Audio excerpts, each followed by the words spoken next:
Yes guys, here we are at the start of the 2.4 hours of Le Mans. This was top split, so fairly high level group of drivers taking part in this. 57 drivers starting in total. Obviously that's split between the hypercars, the LMP2s and the GT3s. I think there were 15 or 16 hypercars in total. We've managed to quali in P7, so we're clearly not the fastest guy on the grid. But that's not what this race is about. It's pretty much all about just staying out of trouble, to be honest. Even just getting to the end of this race is an absolute achievement, to be honest. I mean, there's going to be so many different things. I know there's rain coming after the night, so we'll have to see what happens there.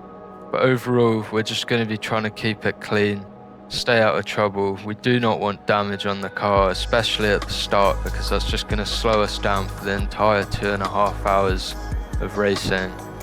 It's also going to be a lot about strategy. I know that going into this, I'm planning on fuel saving a lot, trying to beat people in the pits by having shorter pit stops to get up to full fuel levels. So yeah, let's see how this goes.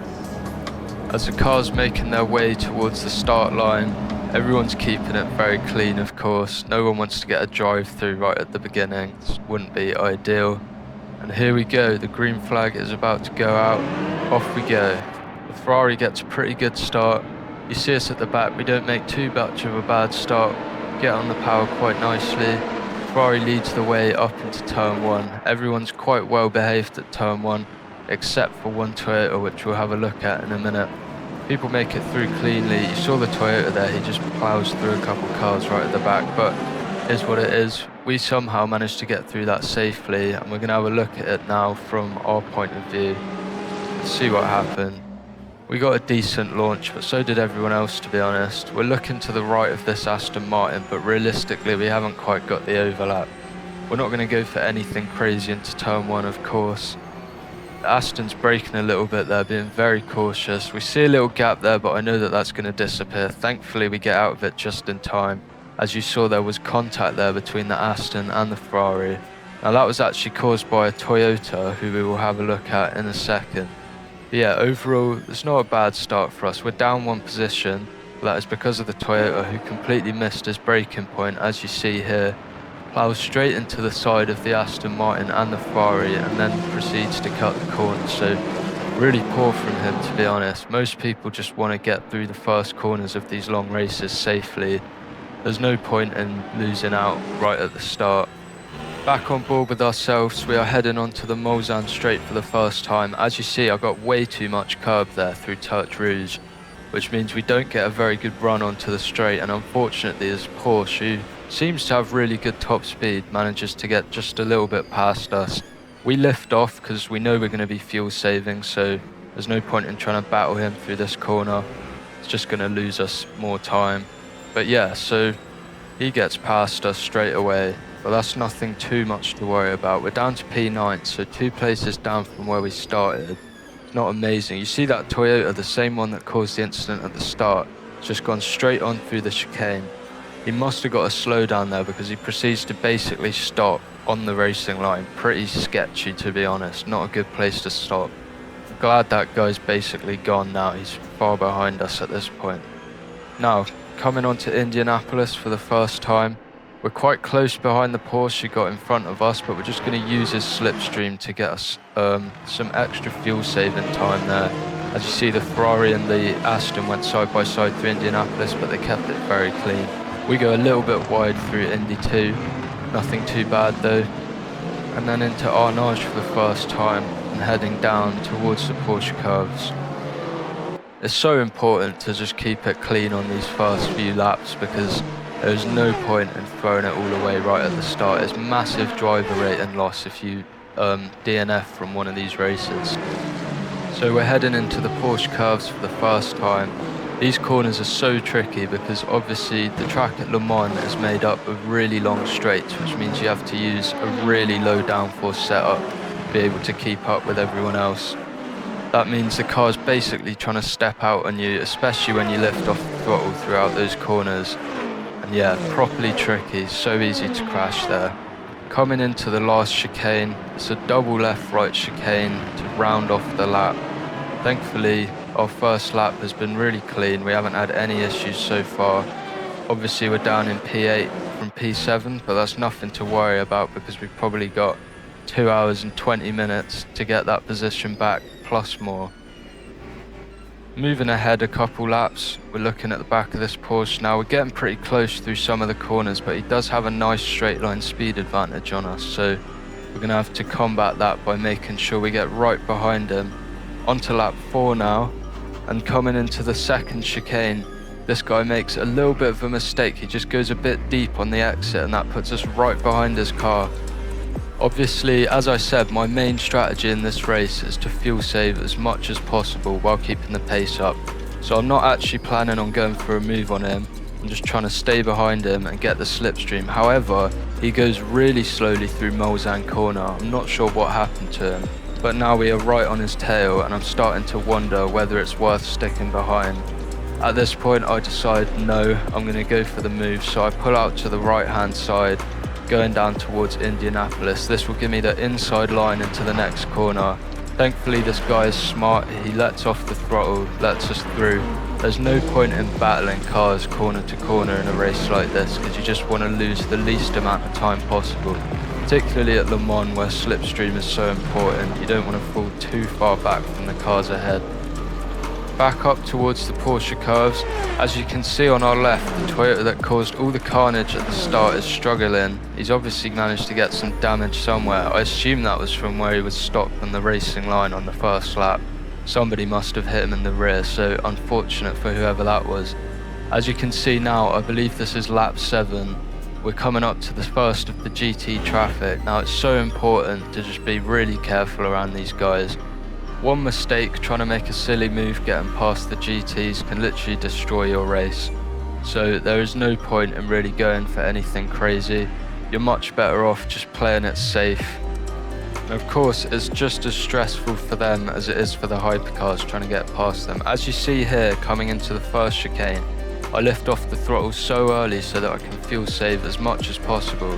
There's no point in getting right up behind him going into the corner because we can make all that time up going through the corner at our normal pace. So you may as well save as much fuel as possible.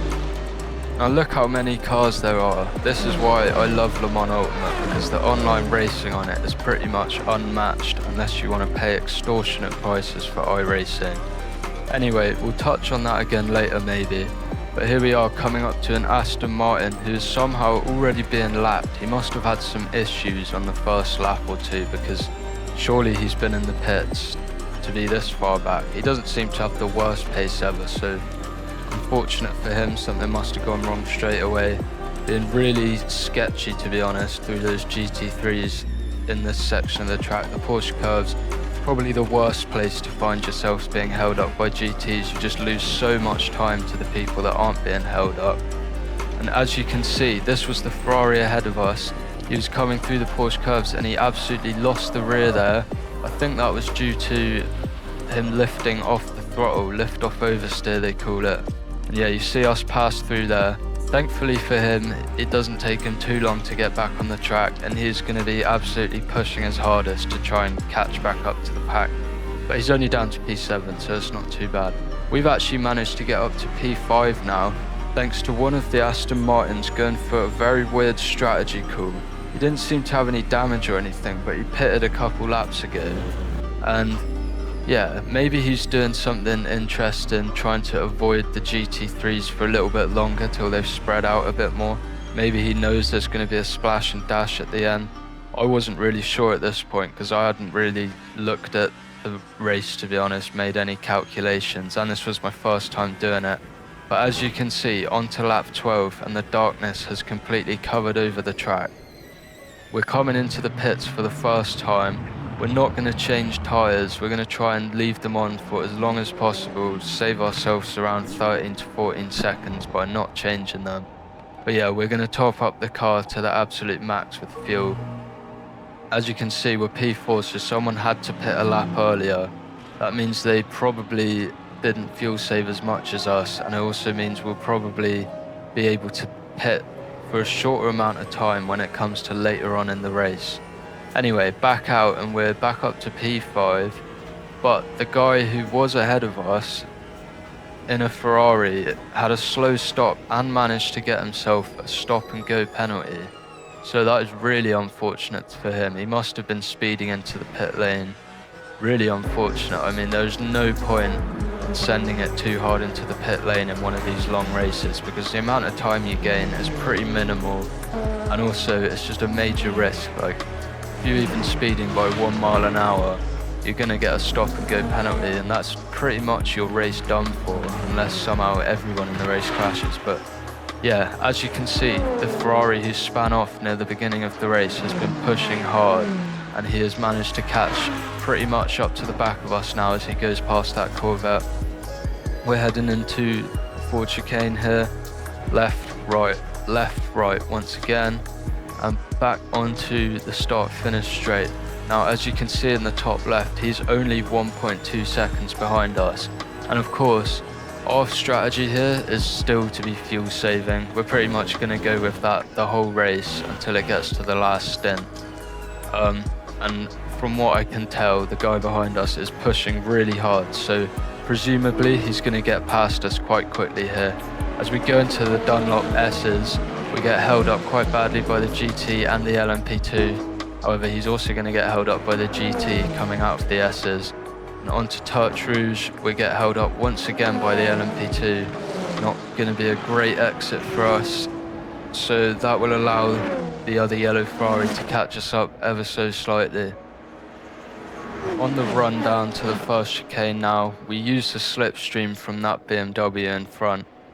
The LMP2's looking at getting past the BMW as well, so they go 3 wide there. Always a bit sketchy when that happens, although it is quite a wide part of track here. Now we go for a massive lift and coast, as we have been doing the whole race so far. We're trying to save as much time in the pit stops as possible, and that allows him to get even closer to the back of our car. Once again, coming up to the second chicane this time, we're going to do the same thing, lift and coast. We're not going to let this guy pressure us into burning more fuel, going faster. If he wants to make a move, I'm not going to defend it too hard either. As you can see, at the minute we've actually gone back into P4. That was thanks to the guy in the Aston Martin doing the strange strategy that I was talking about earlier. Not quite sure how it's going to benefit him in any way. Maybe he just had damage or something, but his pace didn't seem too bad, so I'm not sure why he pitted so early. But anyway, in P4, this guy's probably going to look for a move on us pretty soon as we head into the Mulsanne corner. Very difficult corner that is, so easy to lock up the brakes there, as you will see some people do later on in the race. But yeah, now we're on to the fastest section of the track, approaching and exceeding 200 miles an hour before you get to the right hand kink.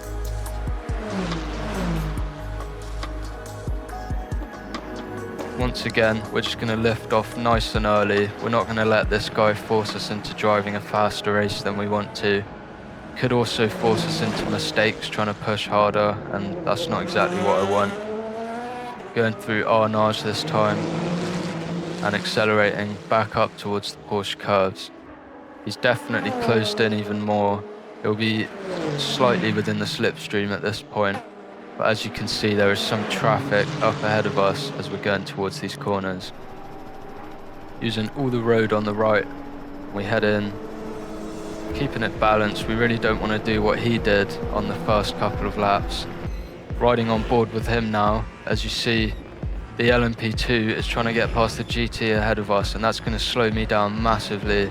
Thankfully, we're able to block the road a bit, and he doesn't manage to get past as we head down towards the Ford chicanes. Now he's looking to the right, and he gets his braking completely wrong. He completely locks up the rear brakes and has to go wide around the Ford chicane. Now that's given us a bit of leeway once again, so we can fuel save a bit more comfortably without worrying about this guy coming into the back of us. However, by the end of the first chicane, he's caught right back up to us again. So this guy's obviously pushing really hard. We don't want to be doing that, to be honest. I think it is a lot faster to just fuel save. Obviously you're still pushing fairly hard, but you're fuel saving and you're not going absolute max into every corner, because that is how you end up crashing, especially in such a long race. In these endurance races, you always want to be pushing at about between 90 and 95%. If you're pushing at 100%, you are going to crash at some point during the race. Especially in these sim races, there's no leeway. People are just pushing to the absolute max. As you see, that Corvette, he's just in the middle of the circuit there. I don't know what is the point, really. It's really annoying when they do that. It's kind of frustrating. You don't know which way they're going to go. Makes it a lot more unpredictable for us trying to go past them. Back into the Porsche curves here, you see he's got right behind us once again, clearly pushing hard. As you see, we drift a little bit wide off the curb there, and then once again we get held up by GT traffic on the same part of the track. Luckily, he has to lift as well to make sure he doesn't hit either of us, and he kind of hints that he's going to go for one up the inside there, but we don't fall for that because obviously he's a bit too far back and it's a really tight corner, but he does get a very good run through the second part of the Ford chicanes. Now back onto the front stretch. Now we're in the Dunlop S's and he is coming right behind us. I'm pretty sure he's going to get past us this lap. There's not much we can do, and there's also not much I'm going to do. I don't want to end up battling with this guy because we're just going to lose more time to the people that are ahead of us and behind us. As you see, he pulls out to the right, and once again we're going to be going 3 wide down the Mulsanne straight. Flashing my lights there to let the LMP2 know that we're coming past, and I just lift off nice and early so that he can slot in front of us and neither of us lose a load of time through this first chicane. Coming out of the first chicane, I'm able to stay in a slipstream, which is pretty beneficial. It's a great way to be able to save a little bit more fuel. Staying in someone's slipstream, getting up behind them and then lifting and coasting right as you're coming into the corner just saves you a bit more time than when you're the car leading and trying to fuel save. Now he's going to get held up a bit here in the second chicane by this GT3 Lamborghini. That just gives us even more opportunity to get right behind him and use that slipstream. We get a little bit of a better exit as well, once again flashing our lights to make sure that he knows we're there. Oftentimes these guys will just be sleeping, especially in such a long race. Like they won't see you coming, they won't be paying attention. Yeah, we're right behind him. We actually lift off a bit down here, massively into the corner actually, saving as much fuel as possible. And as you can see, the sun is slowly starting to rise again. Now, this is where you can see our fuel saving has paid off. That guy has to pull into the pits a lap earlier than us. We're able to go for one more. And if we've saved enough on top of that, we're also going to have a slightly less long pit stop than him, meaning we might come out ahead. Now this lap I'm going to push a little bit harder than I was before, just to try and get back ahead of this guy. But as you can see, the clouds above us, they seem to be getting a little bit more grey, which hints that the rain might be coming a little bit more earlier than we expected. Now I'm looking at my tyres because I was planning to go into new mediums here. But now that I can see that it's getting grey above us, I know that the rain's probably going to come within the next 5 to 10 minutes.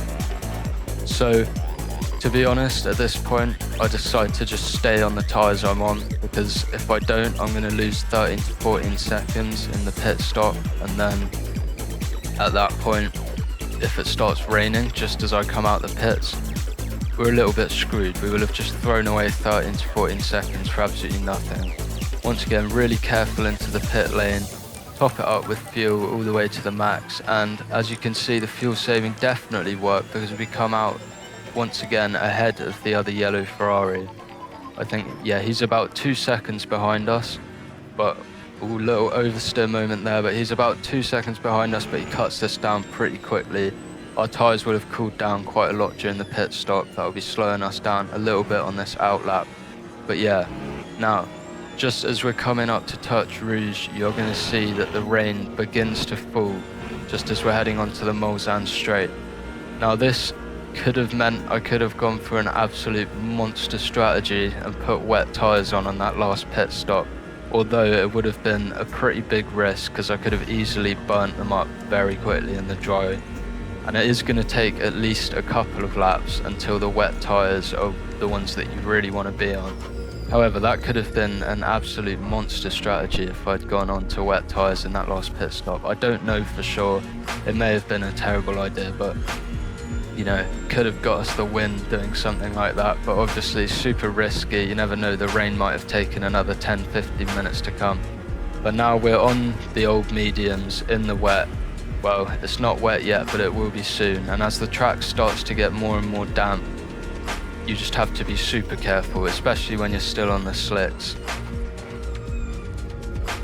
Coming out of the second chicane on the run down to Mulsanne corner, and we're going to have a bit of a sketchy moment here with the Lamborghini. I thought he was going to let us up his inside there. I flashed the lights, I thought he knew we were coming, but in fairness, we weren't alongside going into the corner, so it's understandable. Through Indianapolis now, we're on board with the guy behind us. Once again, he's managed to catch up quite a lot again. He's clearly pushing a lot. I'm still fuel saving at this point, doing everything I can to just gain the time in the pit stops. But yeah, as you can see on the windscreen of his car, the rain is starting to come down a little bit more, and the track is probably starting to lose a tiny little bit of grip, which is going to hurt him massively here, as once again through this left-hander, he completely loses the rear end, and he sends the back of his car straight into the barrier there. Really unfortunate for him. He's now got pretty moderate to severe damage on the rear wing, so that's going to probably hurt him down the straights and hurt his downforce through the corners. So not ideal for him. I'm pretty sure he boxes this lap to get that fixed, and probably to put wets on as well, because I mean that's what I would do. You can't stay out with damage like that really. So yeah, now we're on to lap 27, a couple laps later than the last bit we saw. I can tell that the track's getting quite a bit sketchier now, and I decide to pull into the pit lane for the wet tyres and fuel the car up to max. Hopefully this is going to be our last pit stop. However, I did realise I made a little bit of a miscalculation here, and when we came out of pits after this pit stop, we were about 1 to 1.5 laps of fuel off of being able to make it to the end of the race. Unfortunately for us, that means that we have to absolutely go ham on the fuel saving, which, you know, it could certainly affect our pace, because we do not want to be going into the pits again. That will probably drop us way down the order. Not ideal for us at all. But yeah, now we're back on the track, and you can see it's absolutely tipping it down with rain. Getting really sketchy now through all the corners. Down the straights you're right, but yeah, you need to really adjust your braking zones to make sure that you don't run wide, hit a barrier. Coming into Mulsanne this time, we lock up a little bit there, not ideal, go a little bit wide. It's all good though, we would have been held up by that GT anyway. Back onto the Mulsanne, and our tyres are looking pretty good, so I think I chose the right lap to box, you know. We're also catching the guy ahead quite a lot. As you can see, the time now is about a 10-second gap. I believe that may have been like 13 seconds or something at the start of this lap. I may be wrong there, but we're certainly catching him a bit. And by the end of this lap, we catch him massively. I'm not sure why he chose not to pit this lap, because it was either this lap or the last lap that's the one you want to pit on. But he decides to stay out, so we're going to catch him up even more. As you can see, pretty much everywhere we're catching him. But back onto the Porsche curves here, almost at the end of the lap, and we've caught him about 5 seconds, so that's a pretty crazy amount to catch. He definitely should have pitted last lap. Yeah, a couple other people pit this lap, and as we go through, we're going to move back up into 4th position, which is nice to see. We're in the fight for a podium if somebody ahead makes a mistake. Now it's absolutely tipping it down now. The track is so sketchy. All these corners, you just want to take it really carefully, because, you know, one spin or crash and you're losing a couple of positions at least. Super careful through these S's. Touching the curbs is where it all goes wrong. And this guy, who was the 3rd place Aston Martin, was also on a very weird strategy, and for some reason he just decides to pull over and retire the car. I'm not sure what happened to him. Perhaps he got damaged that he didn't want to drive with. I don't know, to be honest. Maybe his mum said dinner was ready, God knows. But yeah, that puts us up into 3rd place, which for me, that's pretty crazy. I was not expecting to be in contention for a podium in this race. It's top split, and there's a few pretty high level drivers in here, so I was very pleased with where I am right now. But yeah, we've just got to make sure we don't throw this all away by crashing out, doing anything stupid. Now that's a look at the real-time gap between the guy behind me now. There's a pretty massive gap there.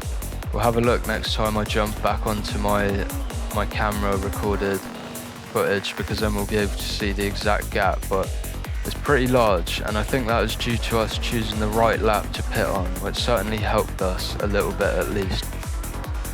Now this is the Aston Martin's gap down in P5. That spray you can see up ahead of him, that was the Porsche. Yeah, back to us, we're heading once again through the Dunlop S's.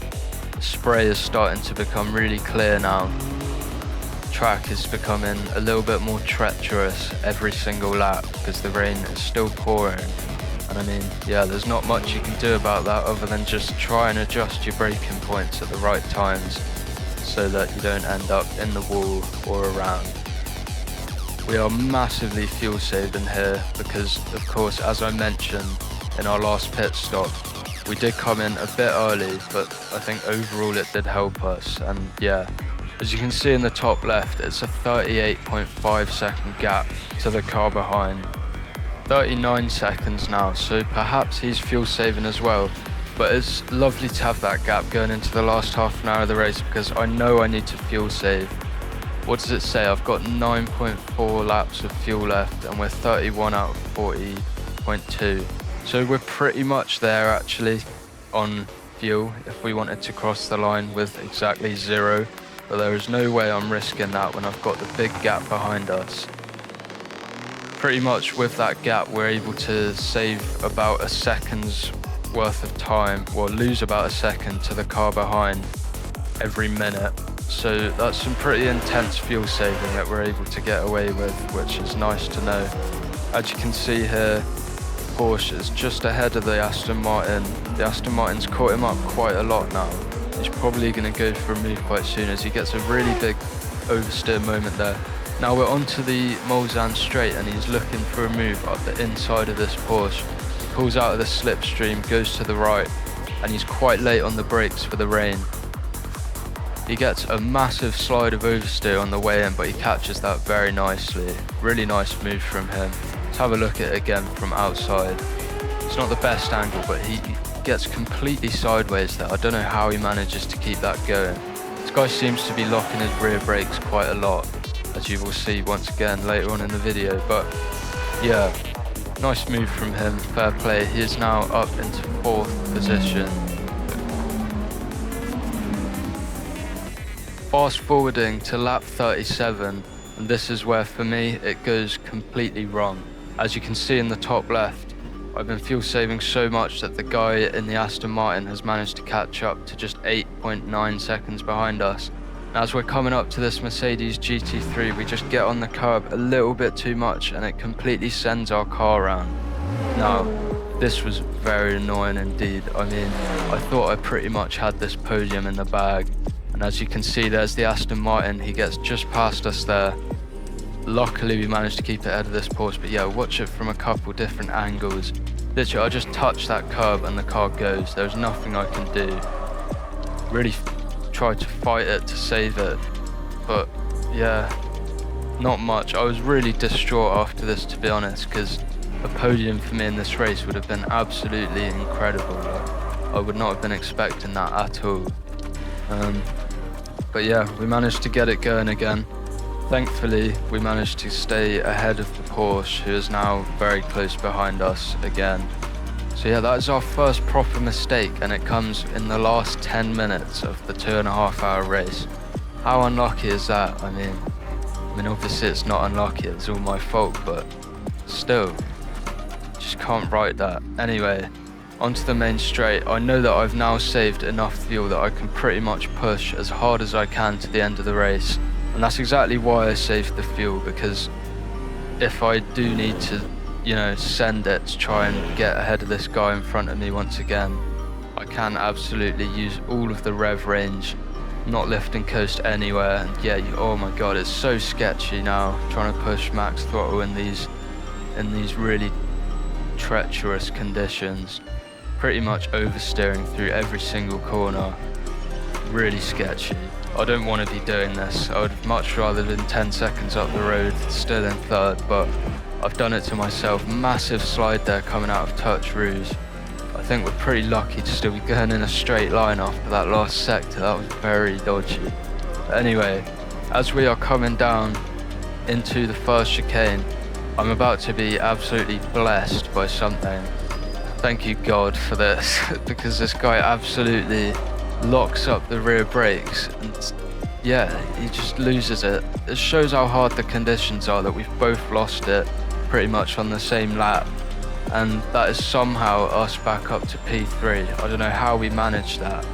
Well, it was just complete luck, to be honest, and just the other guy getting unlucky on the brakes. He locked his rears and completely went around, and yeah, we have been literally gifted that P3 straight back to us. So honestly, I was super happy that happened. I mean, I don't feel like we deserved to spin in the first one. As you can see there, a P2 car going off as well.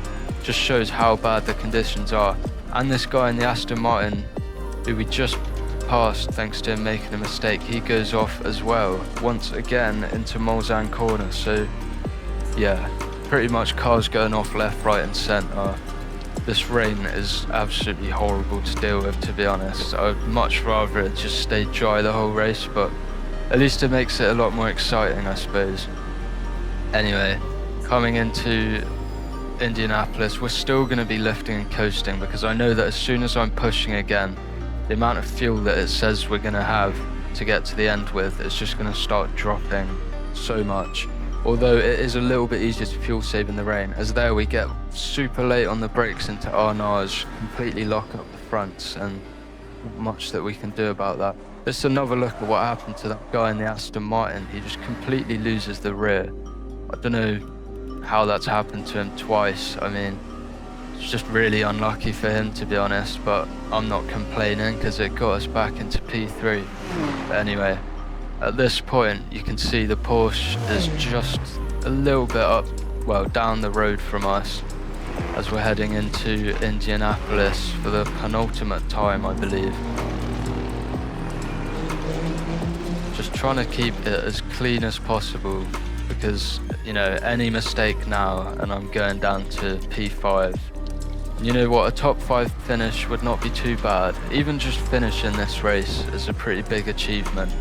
With all the weather, the amount of cars on track, you know, probably like 30 GT3s that you're trying to get past, although at this point a lot of people have probably DNF'd. We'll have a look at that at the end.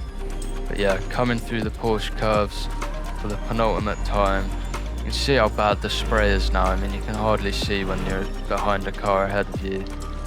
It's really hard to see the lines on the track. This guy's going really slowly, so we just have to go around the outside because the gap behind us is now 2.6 seconds. I do not want to be this stressed at the end of the race trying to hold the position, but you know, sometimes it's just what you got to do. Coming up to the Ford chicanes now, cut the corners as much as you can. For some reason those curves don't seem as bad as a lot of the other ones are in the rain. Especially the ones in the Porsche curves, just absolutely deadly in the rain. As you saw, it's what took me out of third in the first place. But now we are on to the last lap. Can I make it round safely one more time and not lose too much time to the guy behind to put myself at risk of being overtaken? This is one of the most stressful last laps I've ever done because, you know, we've been racing for 2.5 hours. Do not want to throw away the third place that we've somehow managed to recollect here. And also, currently there's a Ferrari 123, which is pretty cool. The other guys have driven flawless races. Honestly, they're pretty untouchable in this race. They're both very high rated, I think, but, well, slightly higher than us anyway. But yeah, as we're coming down, you see the spray coming off the back of our car. See the Porsche there again. I think he's lost a little bit of time. Probably thanks to a GT or something. There you go, that's a good way to see the real-time gap with that camera angle. Yeah, coming into the first chicane, we're not fuel saving, not going slowly at all here. Just trying to get through as fast as possible without crashing. Because, you know, any mistake and that guy behind is going to be straight past us. once again, I just want to say that if you're into competitive online racing in sports cars, this game, Le Mans Ultimate, is probably the best thing out there at the minute. I mean, it's so much cheaper than iRacing. The physics are arguably better. And yeah, there's so many people in these online races. It's pretty amazing, to be honest, that this game's done so well. No one expected it, as that Porsche has a massive oversteer moment coming out of the second chicane. That's going to cost him a little bit, give us a tiny bit more breathing room. But yeah, this game is absolutely phenomenal. And, you know, it's not too expensive for what it is. You certainly don't need to have race control. If you're just a fairly casual player, then just the daily races plus the special events like this one are absolutely fine. Like, couldn't really ask for more. So yeah, coming down to Indianapolis one last time, and here we have the leader who is crossing the line so far ahead of us. I don't know how he's managed that. He must have absolutely smashed this race. His second place just a little bit down the road from him. Crossing the line now. Congratulations to both of them. They drove phenomenally. And here we are. That's the real-time gap. We're just coming out of Arnage as they were crossing the line. Really don't want to throw it away here. Coming into the Porsche cars for the last time. We've now got a nice 5-second gap to the car behind. He may have backed off a bit, but I don't think so, because the Aston is still right on his tail.